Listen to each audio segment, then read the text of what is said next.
তিরিশ গুমতি হাঙ্কর উদয়পুরনি দশনগর কমিউনিটি হলনগর ত্রিপুরেশ্বরী রেশম শিল্প বুড়ি সমবায় সমিতি লুমাজমের কাইসা পান্ডা খ্লাইজাকা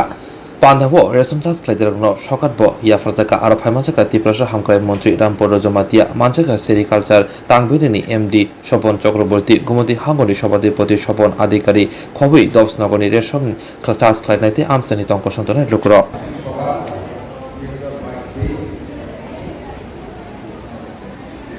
এখানে উপস্থিত আছেন সমিতি সভাপতি শ্রীমতী শুক্লাদাজি, এখানে উপস্থিত আছেন জেলা পরিষদের সভাপতি স্বপন অধিকারী মহোদয়, এখানে উপস্থিত আছেন পঞ্চায়েত সমিতি চেয়ারপারসন রনা দাত্রী, এখানে উপস্থিত আছেন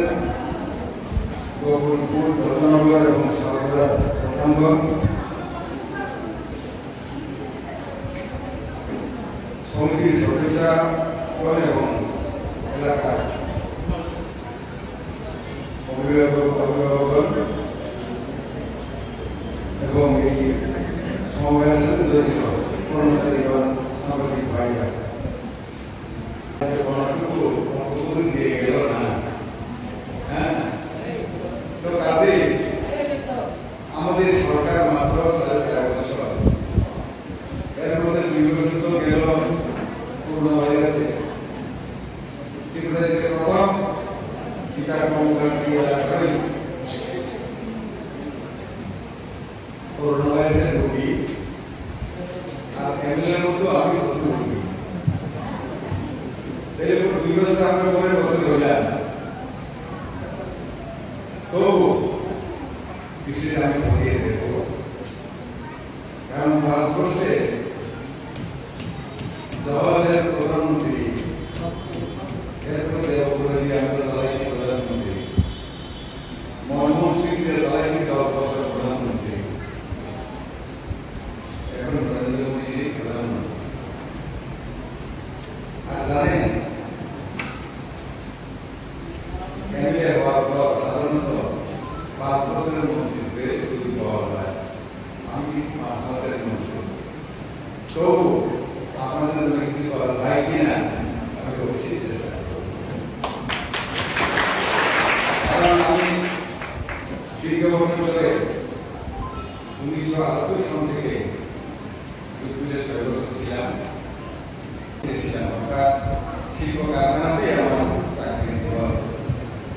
এবং অল ইন্ডিয়া ট্রেড ইউনিয়ন আমি করেছি, সামাজিক সংস্থা অল ইন্ডিয়া আমি করেছি 6 বছর। তারপর স্টেডিয়ামে আমাকে একাডেমি পুরস্কার দেওয়া হয়েছে, ভারতবর্ষে কাজে ট্রেড ইউনিয়ন, ইন্ডাস্ট্রি এসবগুলি তাই এই 2022 সনে 16 তারিখে আমাকে সমর্থন করা হয়েছে, তাকে দেওয়া হয়েছে। 18 তারিখে অফিসে ঢুকে আমার প্রথম কাজ ছিল যে আমার দপ্তরে, দুর্নীতিকরণ দপ্তর, শিল্প বাণিজ্য দপ্তরে বয়ান শিল্প এবং দুধ বাগান, রেশম শিল্প, এটার সম্পত্তি কোথায় আছে এটাই প্রথম আমি চেয়েছিলাম। কিন্তু এখন পর্যন্ত ডিস্ট্রিক্টের ম্যাজিস্ট্রেটরা, কালেক্টর, দমনের মালিক এখন পর্যন্ত সঠিকভাবে দিতে পারে, কারণ সম্পত্তি প্রথম মালিক হলে পর সম্পত্তি থেকে তুলে পর্যায়ক্রমে করতে যাচ্ছি। কোকরাঝাড়ে 20 জনের একটা টিম ভ্রমণ করার জন্য ওইখানে প্রজেক্টটা লাগানো আছে, দেখানোর জন্য 20 জন সারা ত্রিপুরাজ্যের 8টি ডিস্ট্রিক্ট থেকে 20 জন বাছাই করে নিয়ে একটা টিম আমি যাবো, এর মধ্যে হয়তো পূজার পরেই যাবো, গিয়ে বিষয়টা দেখবো। এবং ওইখানে দেখা গেছে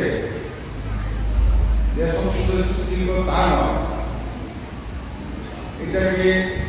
যে আপনারা যে খাদ্যটা দিচ্ছেন, আরেকটা আপনারা এটা বেরিয়েছে, এটা 6 মাসের মধ্যে নাকি